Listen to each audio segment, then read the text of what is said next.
Hey team, welcome to New Zealand's Biggest Gap here, day 40. So about a couple of years ago, Laura and I decided to tackle 365 activities all around New Zealand in only 365 days. It was an epic year, and on day 40, we woke up in Ghost Town. It's right in the middle of the Forgotten World Highway, and weirdly enough, we're gonna go get some honey. At the end of the video, we'll answer all the questions you had the first time we published this story, so catch us up then.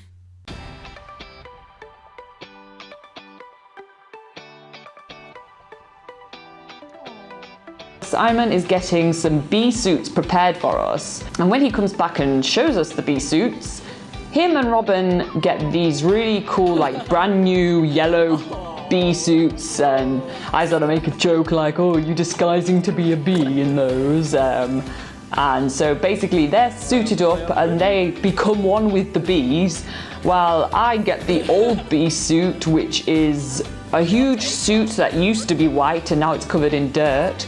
So anyway, we all look awesome. I look more awesome than the rest. And we get on the gator and we head over to where Simon is keeping his bees. They build that natural comb on the frame, and that's out of wax, and then they'll fill it and they'll cap it with honey. He's using some kind of like bag fabric that is burning and putting it in the smoke gun, so any kind of smoke will actually calm the bees, which I didn't know. I thought there was a special concoction, like, you know, probably weed. At this time of year in winter, the bees are generally calm anyway. He says in summer it's a whole different story. The bees go nuts and you can barely see like your surroundings because you're just in a black swarm of bees. I'm kind of scared by that story, so I'm kind of happy that it is winter and they are calm, because just a few hundred bees going around me is enough for me to deal with. Simon opens the first beehive and straight away you can see a swarm of bees just coming out. So he told us that this beehive right now only has about 15,000 bees in them. In summer there will be about 100,000 to 150,000, so 10 times more, and they will be much more active, so much more aggressive. So that's all honey there, yeah. Oh wow. He just gave me about 200 bees and just left and said just be gentle. So Renee is replacing this one which is full of honey with one which is full of nothing. Simon's just taking the time to like take out the trays and check the honey and see how much is being produced and stuff. And me and Robin, we are like kids on a school trip. We have so many different questions, and especially for Robin, who his dream was officially to see how beekeeping is done. We only talked about this like a couple of weeks ago, and just by chance, his dreams have come true in New Zealand.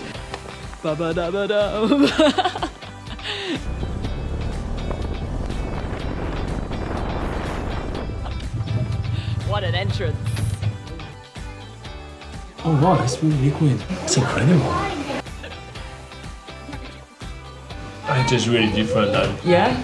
Do you want to try it? That is good, eh? That is the best honey I've ever tasted. Yeah, it is by far the best honey I've ever tasted.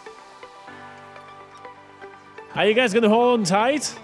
This family arrived, they've got 2 young children of their own, and all we know is we're going to the canyon today. Simon is making a trailer, and now there's a total of 14 people going to the canyon. I'm just looking at this small little gator and this small little trailer and thinking, how the hell is this gonna carry all us people? We need a bus here. We need like a 4x4 bus. So we keep on driving, and then there's a lot of gullies and little streams and muddy parts, and Simon just, you know, passing through them. You get the trailer which is bouncing left and right. This whole trip is complete chaos, and I am loving it. But eventually we get to a landslip which is thick with mud. There is no way the gator is getting through. This is absolute madness. It's so wet and sloppy, there is no way we're getting across. The only way we're getting across this landslip is by foot. Now, because everyone else is from New Zealand, they all have their gum boots on, so they are all prepared. It's alright, mate, bit of mudsliding. It's pretty crazy how they make their way through this forest with very small kid so smoothly. I mean, I admire them. So they put the plank in, they walk on. Because we pass kind of last, we have the most slippery plank that we can barely see on the mud. We just kind of like, is it, you know, kind of try to guess where you can put your foot.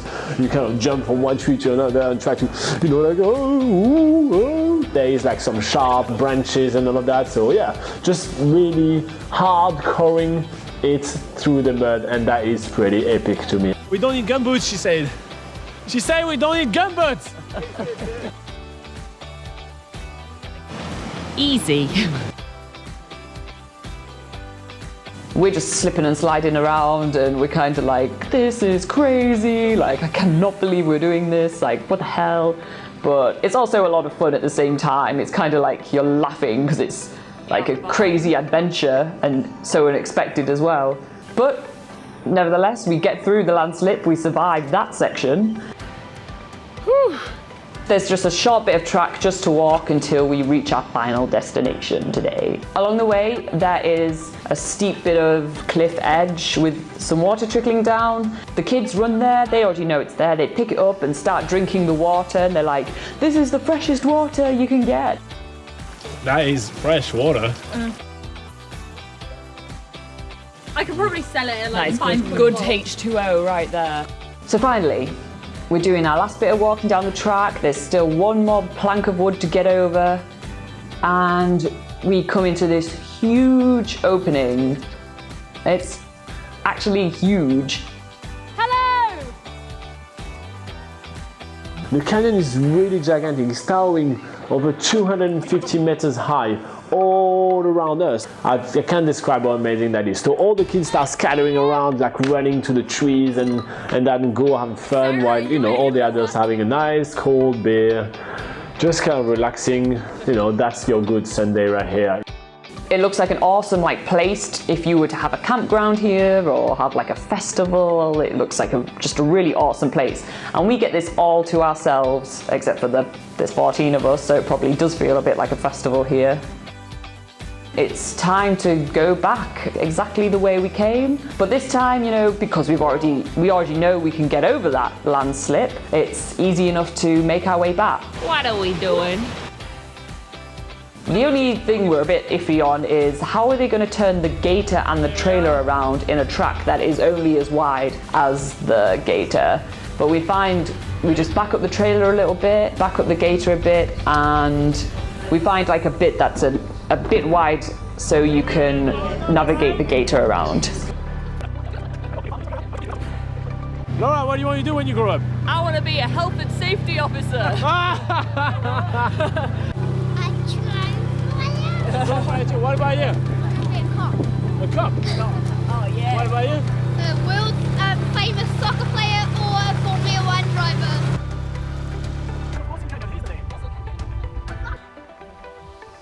We just stopped along the way at an old sheep shearing station, which is now the house for the hippie sister of the family. Yeah, we just got a quick visit of the house, which is kind of like, you know, that is really embodying ghost town, you know. And there's a lot of wool which have been freshly sheared, which Laura loved to play with. So we get back to the house, and this is where Robin and I have to depart because we're leaving New Zealand and we're going to the Republic of Whangamamona tonight and staying at the hotel there. I will tell you all about the Republic of Whangamamona tomorrow because we're going to be spending more time here. Robin's flying the drone, which is much to the entertainment of the children who are running around after it. They want to catch it out the sky.